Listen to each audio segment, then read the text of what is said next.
kembali bersama dengan saya Gus Rahmat Pairozo dalam analisa Gus Rahmat. Senang sekali siang hari ini saya bisa menyapa sahabat-sahabat semuanya. Sahabat-sahabat semuanya, beberapa hari belakangan kita dibuahkan dengan beberapa pernyataan dari Majelis Ulama Indonesia, baik di pusat maupun juga di Provinsi Banten pada khususnya.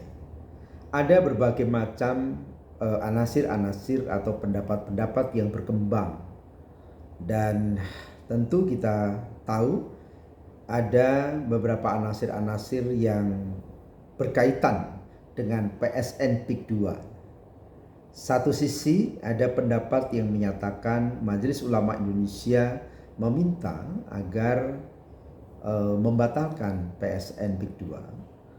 Ada sebagian juga dari anggota sebagian di Banten yang harusnya ini didukung. Nah, kita juga sudah melakukan pembahasan dan kita meminta agar Majelis Ulama Indonesia baik pusat maupun Provinsi Banten agar melakukan satu klarifikasi dan pernyataan secara resmi agar tidak menimbulkan dualisme pemikiran yang ada. Nah, tentu sebagai pemersatu umat, ya, sebagai media keumatan, Majelis Ulama Indonesia harus berada di depan untuk memberikan sokok guru bagi seluruh umat Islam. Nah, ada berita yang menarik yang saya terima dari Suara Islam kalau nggak salah, ya. Kita coba baca, nanti kemudian kita kaji. Dari Suara Islam, Majelis Ulama Indonesia Pusat dan Majelis Ulama Indonesia Provinsi Banten satu suara soal PSN di PIK 2. Nah, tentu ini harus kita pisahkan. Ada PSN PIK 2, ada PIK 2 itu sendiri. Meskipun kemudian PIK 2 ini juga banyak pertanyaan. Kenapa saya katakan banyak pertanyaan? Karena ada anasir-anasir yang lain, ada seharusnya ada PIK 3, PIK 4, PIK dan sebagainya lah, katakan seperti itu. Tapi tertulis juga adalah PIK 2. Nah, kita baca dan kemudian nanti kita bahas bersama. Jakarta Suara Islam, ya, online ini, Majelis Ulama Indonesia Pusat membantah ada perbedaan pandangan soal proyek strategis nasional di Pantai Indah Kapuk 2 dengan Majelis Ulama Indonesia Provinsi Banten. Oh enggak, jadi tidak ada perbedaan pandangan. Saya sudah klarifikasi ke MUI Banten karena ternyata MUI Banten itu sebenarnya sama pandangannya sama kita, ujar Ketua Tim MUI tentang PIK 2, ya, Mas Duki Baidowi saat dihubungi dari Jakarta Selasa tanggal 14, ya, sekarang hari Sabtu ini Selasa, ya, jadi sudah beberapa hari yang lalu, seperti dilansir dari Antara.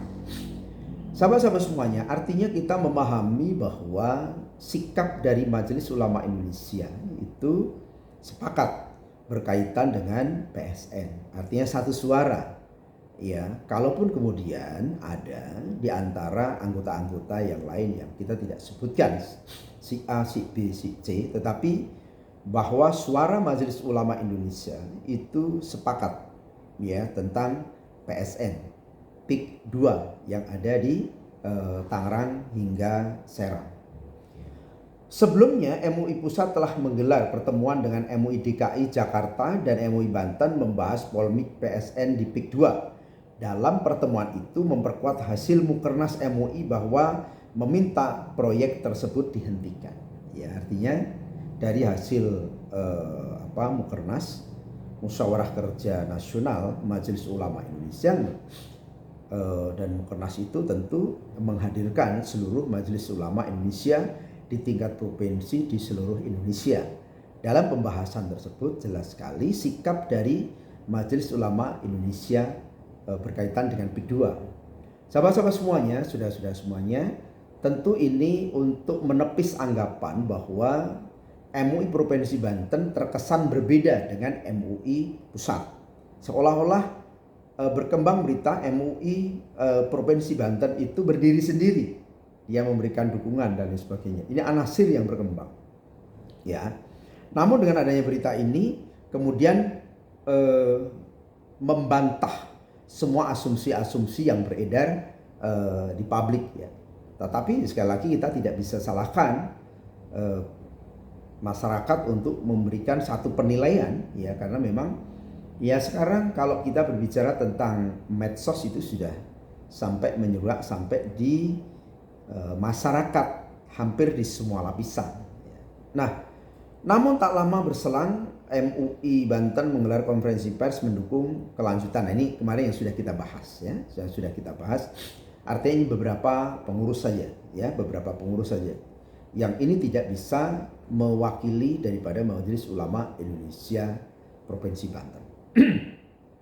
Adanya perbedaan pandangan tersebut, Mas Dumi mengklarifikasi bahwa MUI satu suara soal PSN di PIK 2 meminta agar dihentikan.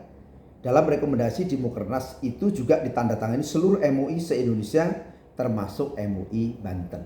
Ya sahabat-sahabat semuanya, jadi sudah jelas sekarang kita tidak bisa lagi bentur-benturkan Majelis Ulama Indonesia seolah-olah mendukung PSN. Dan kita juga kita juga sangat hormati Pak Presiden Prabowo Subianto melalui Pak Dasko pada saat itu juga mengatakan akan mengevaluasi PSN-PSN yang apakah itu memberikan kontribusi terhadap masyarakat atau tidak. Tentu outputnya adalah itu ya. Kita berkumpul seluruh Indonesia di Jakarta melakukan Mukernas dan memberikan rekomendasi seperti itu. Jadi nggak bisa dibantah hanya oleh MUI daerah. Nggak bisa itu kata Pak Kiai Mas Duki yang mengklarifikasi ke MUI Banten terkait perbedaan pandangan yang sebelumnya mengemuka. Ya, jadi Mas Duki menegaskan bahwa MUI Banten memiliki pandangan yang sama dengan MUI Pusat menolak keberlanjutan PSN di PIK 2. Apabila ada pihak yang menyatakan dukungan terhadap proyek tersebut, maka bukan atas nama institusi Majelis Ulama Indonesia. Sahabat-sahabat semuanya, jadi dari sini kita sudah jelas. Kalau kemudian adanya berita-berita yang beredar, sekali lagi bahwa itu tidak mewakili dari pendapat atau pernyataan dari Majelis Ulama Indonesia Provinsi Banten. Clear sudah, ya, clear sudah. Jadi tidak perlu kemudian kita bawa ke sana kemari. Ya, artinya sikap Majelis Ulama Indonesia itu sudah satu suara, yaitu meminta agar ada koreksi terhadap terhadap PSN. Jadi bukan hanya PIK 2 tetapi terhadap PSN PIK 2 ya, karena disadari di tengah-tengah masyarakat, apalagi sekarang itu kita juga ketahui adanya pemagaran pagar laut ya, pemagaran pagar laut yang 30,16 km itu sesuatu yang luar biasa. Nggak bisa simsalabim kemudian itu berdiri begitu saja dan hampir semua kompak mengatakan tidak tahu. Tetapi yang harus kita kita sikapi secara positif bahwa Pak Presiden Prabowo Subianto sudah memberikan satu instruksi ya, agar segera dilakukan tindakan tegas terhadap mereka yang melakukan pemancangan bambu itu sepanjang pantai.